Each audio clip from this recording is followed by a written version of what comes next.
معزز سامعین، میں مشتاق احمد وانی، صدر شعبہ اردو بابا غلام شاہ بادشاہ یونیورسٹی راجوری، آپ کی خدمت میں اپنی تحریر کردہ ایک تازہ کہانی زندہ ماتم پیش کر رہا ہوں۔ مجھے امید ہے آپ اسے غور سے سنیں گے۔ سجاول شیدا نے پہلی بار خندہ جبی کو اپنے دوست کی بارات میں اس وقت دیکھا تھا جب وہ اپنی سہیلیوں اور دولہے کے ساتھ شادی کے منڈپ میں دولہے کو دیکھنے آئی تھی۔ وہ اور اس کی سہیلیاں دولہے اور براتیوں کے سامنے ایک قوس کی صورت میں آ کے بیٹھ گئی تھی۔ سجاول شیدا کے دوست کی ساس نے دولہے کے دائیں ہاتھ کی انگلی میں سونے کی انگوٹھی اور گلے میں سونے کی چین پہنائی تھی۔ اس کے بعد ہاتھ سے گھی میں شکر ملا کر اس کے منہ میں لقمہ رکھا تھا۔ پھر کچھ ہنسی مذاق کی باتیں ہوئی تھی۔ خندہ جبی نے ململ کا سترنگی سوٹ زیب تن کیا ہوا تھا۔ سہیلیوں کے جرمٹ میں وہ انتہائی خوبصورت نظر آ رہی تھی۔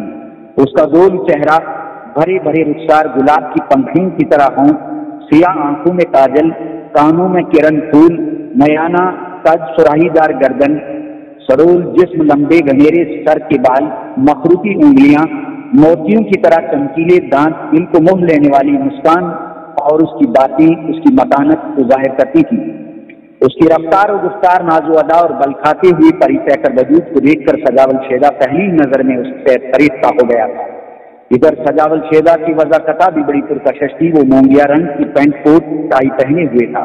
اس کی چمکیلی آنکھیں، کلین شیو گھنگریالے بال اور اس کے پورے جسم میں پھرتیلا پن یہ ظاہر کر رہا تھا کہ وہ کسی بھی لڑکی کو اپنی جانب مائل کر سکتا ہے۔ اس کے دل و دماغ میں پہلی ہی نظر میں خندہ جبی کا عکس جمیل اتر گیا تھا۔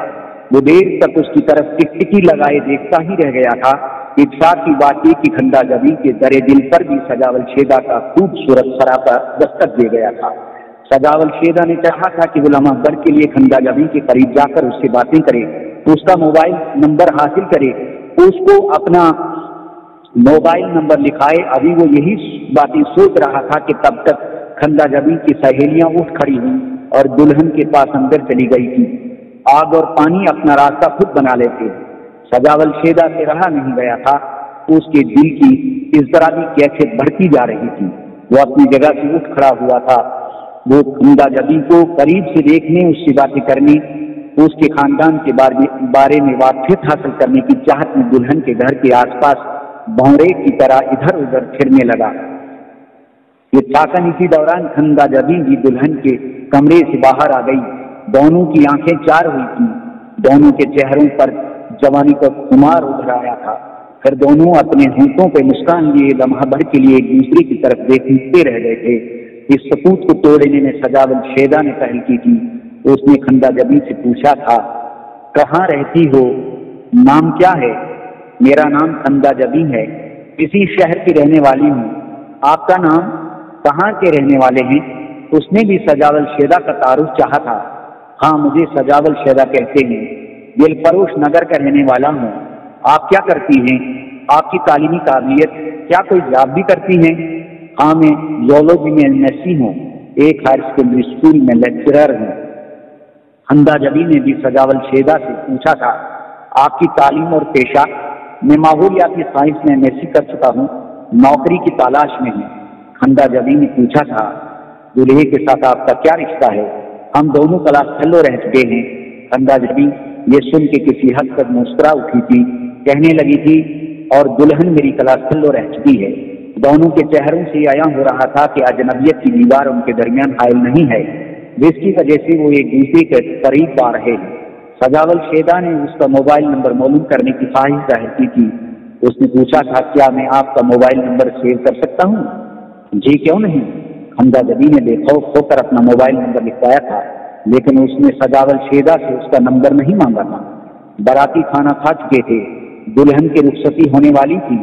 سجاول شیدا اور خندہ جبی نہ چاہتے ہوئے بھی ایک دوسرے کو خدا حافظ کہنے پر مجبور ہو گئے تھے، لیکن جوانی، پیار، تمنا اور ناز و ادا کے دن آدمی کو آرام سے سونے نہیں دیتے۔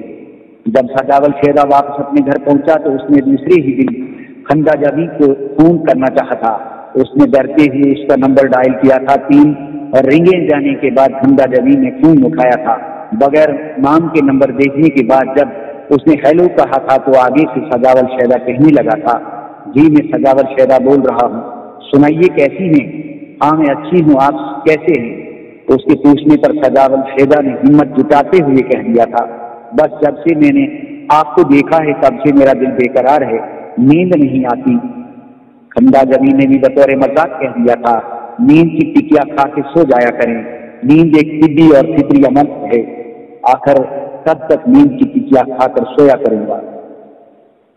پھر سجاول شیدا نے شرم و حیا کے پول سے باہر نکل کر بغیر جھجک کے اپنی تمنا کا اظہار کر دیا تھا۔ اس نے کہا تھا، میری تمنا اور آرزو یہ ہے کہ تم میری زندگی میں بہار بن کے آؤ، یعنی ہم بنے ایک دوسرے کے لیے۔ کھندا گوی نے سجاول شیدا کی آرزو سن کر کہا تھا، اس سلسلے میں اگر آپ میری ایک شرط پوری کریں گے تو میں آپ کی زندگی میں بہار بن کے آ جاؤں گی۔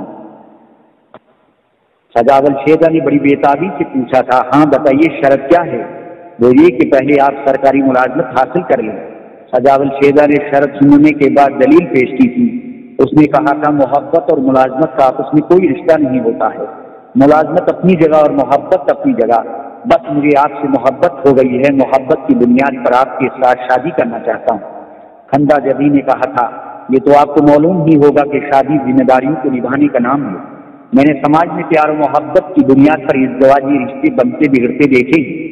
آج کل کے دور میں کالجوں یونیورسٹیوں کے لڑکے لڑکیاں پیار و محبت کے نشے میں پہلے تو ایک دوسرے کے گلے میں پھولوں کے ہار ڈالتے ہیں، اور جب شادی ہو جاتی ہے تو سال دو سال کے بعد ایک دوسرے کے گلے میں پاپوشوں کے ہار ڈالنے لگتے ہیں۔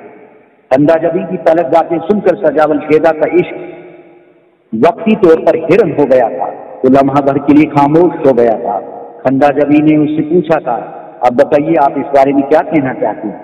سجاول شیدا نے احساس ندامت کے ساتھ کہا تھا، دیکھیے مجھے اگر سرکاری ملازمت مل جائے تو بہتر ہے، ورنہ تجارت کروں گا اور لاکھوں کماؤں گا، تم کو اپنی شریک حیات بنا کر ہر طرح سے خوش رکھوں گا۔ کھندا جبی نے کہا تھا، آپ اپنے پیروں پر کھڑے ہو جائیے، شادی کوئی بڑا مسئلہ نہیں ہے۔ آپ کے والدین اور بھائی بہنیں کیا کرتے ہیں؟ میرے والد صاحب ریٹائرڈ تحصیلدار ہیں، میری اماں گھر میں ہی کام کرتی ہیں، ہم دو بھائی ہیں، میں سب سے بڑا ہوں، مجھ سے چھوٹی ایک بہن ہے، وہ گریجویشن کر رہی ہے، مجھ سے چھوٹا بھائی میٹرک میں پڑھ رہا ہے۔